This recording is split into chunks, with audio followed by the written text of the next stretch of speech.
एक बार फिर से तनुश्री दत्ता सुर्खियों में है। तनुश्री दत्ता ने हाल ही में एक वीडियो पोस्ट कर रोते हुए मदद की गुहार लगाई थी। ये वीडियो सबने देखा और एक्ट्रेस ने कहा उसमें कि उन्हें पिछले 4-5 सालों से हैरेस किया जा रहा है, यानी उनका शोषण हो रहा है। एक्ट्रेस ने मंगलवार को परेशान होकर पुलिस बुलाई थी, लेकिन उनसे कहा गया कि वो शिकायत लिखवाने के लिए पुलिस स्टेशन आए।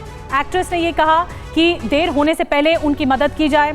TV9 संवाददाता गोविंद ठाकुर ने तनुश्री दत्ता से ये बातचीत की है, खास बातचीत की है, जिसमें उन्होंने बॉलीवुड के लोगों और पुलिस पर कई आरोप लगाए। तो पहले बड़ी जानकारी आपको दे दें, TV9 पर एक्टर तनुश्री दत्ता का बड़ा बयान आ गया है। तनुश्री दत्ता ने कहा है कि मैं जहां जाती हूं लोग पीछा करते हैं मेरा, मुझे लगातार परेशान किया जा रहा है, मेरे साथ अजीब घटनाएं हो रही हैं। फ्लाइट में बैठे व्यक्ति ने वीडियो बना लिया, मेरा ईमेल भी हैक कर लिया गया। बॉलीवुड की चर्चित फिल्म अभिनेत्री तनुश्री दत्ता इस वक्त हमारे साथ है। कई वर्षों के बाद एक बार फिर यह मीडिया में चर्चे में आई हैं। मैम, कई वर्षों के बाद मीटू का चर्चा में आई थी आप कई वर्ष पहले, उसके बाद अचानक आप फिर एक बार सोशल मीडिया पर एक वीडियो शेयर करते हैं और कई तरह के सवाल आप खड़ी करते हैं। उसके माध्यम से आपने आरोप लगाया कि कोई आपको फॉलो कर रहा है, कोई आपको तंग कर रहा है। पूरा मामला क्या है? देखिए, वो वीडियो इतना वायरल हो जाएगा मुझे पता नहीं था। वो एक इमोशनल मोमेंट था, क्योंकि मैं परेशान हो चुकी हूँ जो चीज़ें मेरे साथ हो रही है। फिर मेरे ईमेल्स हैक हो गए, मुझे 3 साल लगे समझने में कि ईमेल हैक हुए हैं। मैं हमेशा सोचती थी कि यार ये लोग है कौन, हमेशा वीडियो रिकॉर्डिंग कर रहे हैं मेरी, हर जगह फॉलो कर रहे हैं। अच्छा, मैं उनको इग्नोर भी करूँ ना तो ज़बरदस्ती मुझे जता देंगे कि नहीं हम है तुम्हारे पीछे। एक बार एक बंदा मेरे फ्लाइट में मेरे सामने बैठा था और मेरे सामने बैठ के अपनी मोबाइल स्क्रॉल कर रहा था। उसको पता है कि मैं देख सकती हूँ, क्योंकि मैं उसके पीछे ही बैठी हुई थी। मैं एयरपोर्ट में घुसी, उसका वीडियो था उसके पास। एयरपोर्ट से मैंने अपना बोर्डिंग कार्ड लिया, उसका भी वीडियो था। उसके बाद मैं लाउंज में घुसी, वो लाउंज में नहीं था, उसका वीडियो था उसके पास। मैं देख रही हूँ पीछे बैठकर, वो चाहता था कि मैं उसको कन्फ्रंट करूं, उसके साथ इशू क्रिएट करूं। तब तक मुझे बात समझ में आ गई थी ये हरासमेंट चल रही है, ये मेरे दिमाग के साथ खेला जा रहा है। और इस बीच आपको बता दें कि तनुश्री दत्ता ने नाना पाटेकर पर फिर आरोप लगाया है और साजिश का शक जताया गया है। कहा अंडरवर्ल्ड के लोग मेरे पीछे लगे हैं, मेरा हर जगह पीछा किया जा रहा है। ये तनुश्री दत्ता ने कहा। बॉलीवुड माफिया और पुलिस की मिली भगत है। अंडरवर्ल्ड का आप संबंध जोड़िए, कौन है इसके पीछे, कौन करा रहा है, कौन है अंडरवर्ल्ड के साथी? देखिए, नाना पाटेकर, मैं एक कयास लगा रही हूँ कि नाना पाटेकर ने खुद अपने इंटरव्यू में बोला है, यूट्यूब के इंटरव्यू में, कि वो मान्या सुर्वे का कज़न है, गैंगस्टर मान्या सुर्वे का।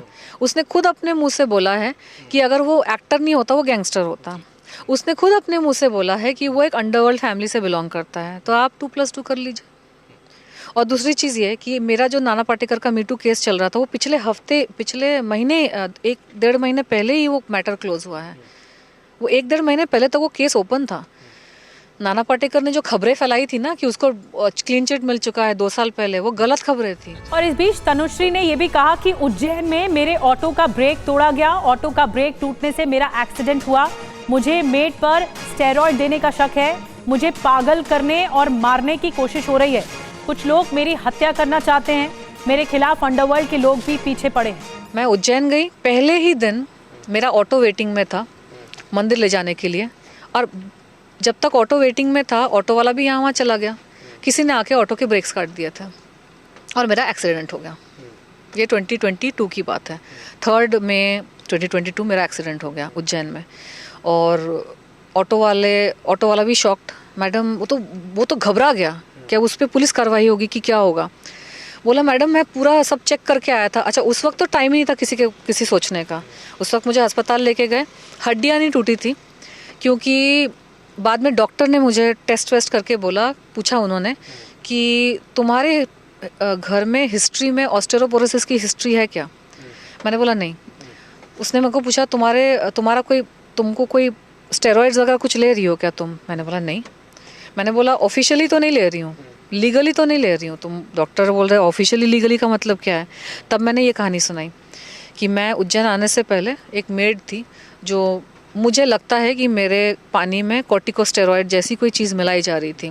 तो डॉक्टर ने बोला कि हो सकता है, क्योंकि कॉर्टिकोस्टेरॉइड की वजह से ऑस्टियोपोरोसिस डेवलप हो जाता है हड्डियों में, और इसीलिए तुम्हारी हड्डी नहीं टूटी। जब एक्सीडेंट हुआ था वो इतना ज़ोर का क्रैश हुआ था ना कि मुझे लग रहा था हड्डी कैसे नहीं टूटी मेरी। आपने पुलिस कंप्लेन कभी करने की कोशिश नहीं किया? देखिए, जब मेरे साथ ये मेड वाला इंसिडेंट हो रहा था तब तो मेरी हालत ऐसी थी कि मुझे अपने आप को बचाना था।